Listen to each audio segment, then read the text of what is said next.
All right, everyone, welcome to the Ask an Architect show. Super psyched to be here today with Tyler Ashworth from HKS here in Washington, D.C. Extra excited for Tyler because he is a past president of the AIAS, so that's right. always fun, and we'll dive into some snippets about the AIAS along the way. So, Tyler, let's start it off with a 77-second bio, who you are and why you matter. 77 seconds. All right, why it matters, a big question. Tyler Ashworth, born and raised in Las Vegas, went to school at University of Idaho, studied architecture, got my master's, became elected AIS president, moved out here. I'm an architect, proud to be able to call myself that. It's been a lifelong goal and dream. I'm about organization, I'm about design, I love doing home projects and design, things like that. And I'm an urbanist at heart. I'm a runner, cyclist, chef. Like to have my hands in a lot of different things. Cool. Yeah. So a lot of what we try to do on this show is to provide value for students and people who are about to graduate or recently graduated, and try to give them kind of an in-the-trenches perspective about the path to becoming an architect and what it's like being an architect out there as a young professional out in the profession itself. So with that, I want to start off with your path because you went from Vegas to Idaho to DC. Mm-hmm. So Vegas and DC, two dramatically different cities. Right. Maybe there's some similarities, I'm not sure. Can you compare and contrast those for anybody who may be thinking about either Washington, D.C. or Vegas as a potential location to work after school? Right. And every city's different, and it's, often that's the first place to start. You have to start with picking a city before you can kind of just blanket out applications all over the place. I think it's easier that way. Vegas and DC, two entirely different cities. Like I said earlier, I'm an urbanist at heart. I like rich urban environments. DC has that. It has architectural history. It has cultural history. It's a walkable, bikeable, transit diverse place. It's a diverse place. Las Vegas is a younger, sprawling city. It has all the excitement of the Strip, sure, but they implode every building that has architectural significance after 20 years to make way for the new one. So you can't see what the Strip looked like 50 years ago. It doesn't exist anymore. They're two just completely polar opposite places. They're both great, don't get me wrong. I personally can never move back to Vegas. I got to be in an urban environment, but... So is there any little snippet of Tyler Ashworth that still wishes you could go hang out at the Mandalay Bay pool and do casinos for a living? Oh, always, yeah. I mean, who doesn't want to hang out at a pool all day? I'd love to go back and visit. I don't. Again, like I said, I don't think I could live there. So you're all out on Vegas. I'm all out, yeah. All right. All in on DC. We'll move forward. So let's go into DC. So you're at HKS. Yep. I came out of a healthcare architecture environment myself, and back then, HKS was kind of the gold standard for healthcare. Yeah. I know you do a variety of are. different projects, absolutely. And so what about HKS has been great for you? What attracted you to HKS, and why have they been helpful in terms of your success? Right. So I think it's all about timing, as with a lot of things. HKS right now, for me at this point in my career, was like perfect timing. I didn't start at HKS. I've worked at smaller firms previously, kind of worked my way up in terms of firm size. But what I like about it is its structure. It being a corporate firm, there's a lot of things that are put in place that I don't have to worry about.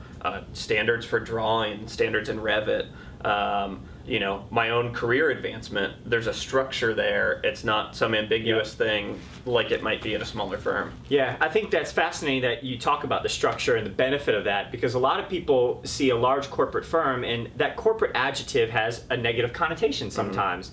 But really it has a tremendous value, especially when you're early on in your career. It allows you to focus, I think, on the actual work that you're doing to advance your skill set and to get projects done. You're not worrying about all the drafting requirements or the HR stuff or all the all hands on deck admin stuff. Right. But also, you've had a lot of opportunities at HKS beyond just architecture, right? I have, yeah. So that's something a smaller firm doesn't offer. Can you talk a little bit about what you've done outside of the studio environment? Well, yeah. So as a corporate firm, one of the things that HKS kind of really holds dear to its structure is getting people out of the office, right? Sure. Because we're our strongest when we're engaging, outside of our work. We're getting our mind off of our work.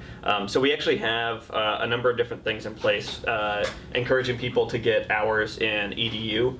We have our own internal EDU programs, but that also means hours outside of the office, either participate in an AIA. The Christopher Kelly Leadership Development Program here at AIA DC is one program that HKS sponsored me to be a part of. There's a tuition fee, so they paid that, and they let me take the time off to do so. While I've been there, I've also been on the National Architectural Accrediting Board, so that was time out of the office. And one of my current pursuits is serving the building committee for our church here in DC. Yeah. So again, it's all architecture related, but it's not project specific. It's not internal office things. Yeah. I just think so it's that's that chance to get out and kind it's of a decompress. huge benefit. I mean, to have that many opportunities, especially early on in your career, that then help position you to be a well-rounded professional later, I think is tremendous. And for HKS, I mean, that's one of our kind of core tenets is that we want we call it the whole architect. We want someone that is well-rounded, that has a little bit of experience in a lot of different areas. Sure, absolutely. So Tyler, kind of piggybacking off of work and kind of going to taking a tangent a little bit, there's a lot of talk about work-life balance. And one of the things I like about you is every time we get together, we have a good time. Mm-hmm. I've known you for several years. Yeah. Had a blast at many AAS events. Yep. Still do whenever we get together.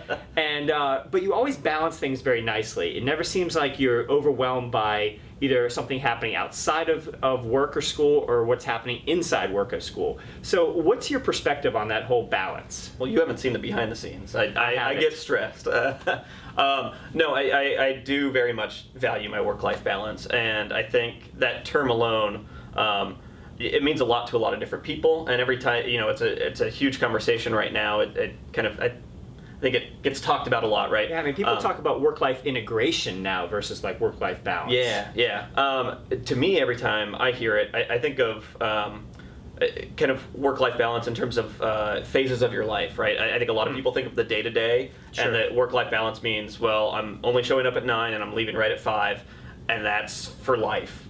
Sure. That's not true. There are going to be phases of your life where you're going to need that. There are going to be phases where you can actually devote more time to work, and you might want to devote more time to work.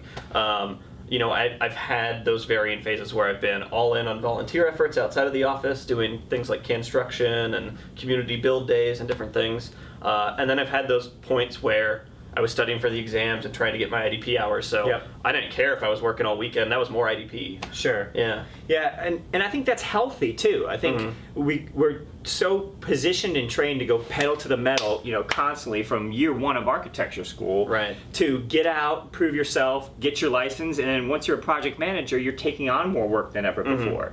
So stepping back, or at least having a well-rounded perspective, gives you the chance to have a new frame of reference and a new viewpoint and a fresh perspective to bring to the table. I also like how you mentioned the phases, because I think that's often lost when we talk about work-life balance, that different parts of life require different commitments. Sometimes it is more of a commitment towards work, and sometimes it's more towards life. Work-life balance is not just a single-sided subject, right? Exactly. It's multifaceted. There's no silver bullet. It's not all in or all out throughout the entire career. Yeah.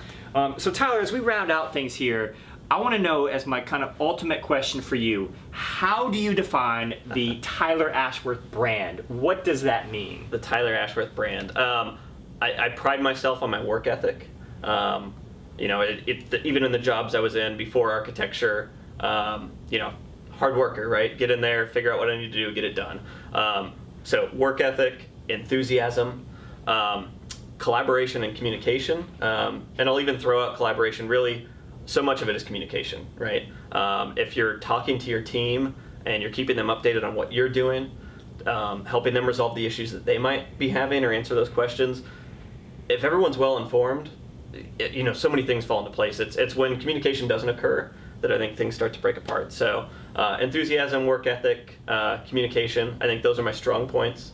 That's what I pride my personal career on. Yeah, it's interesting to me throughout this conversation so far. We've talked about team, we've talked about work-life balance, we've talked about your personal attributes. we haven't talked about design or a style or a particular project. And I think it just highlights that so much of the profession and the career is about the people. It is. It's about the team you work with. It's about you as a person, and what your perspective is and what you bring to the table, and how you reflect upon that, and how you take all that information in, and what you bring to the table at the end of the day. So I think that's just a really interesting point at which to kind of end this conversation. It's about the person, not necessarily the project. It is. Or the publication, or the name. Although, if I could, Crit is a fantastic publication. Crit, Journal of the AIS, get it now. It's on the newsstand. Nice plug. Tyler, thanks so much for joining the Nick, Ask an Architect show. thank you. As always, we want to give love to Natalie Newman, our digital media director. Natalie, if you can pop around and give the people the friendly peace sign, we will be out.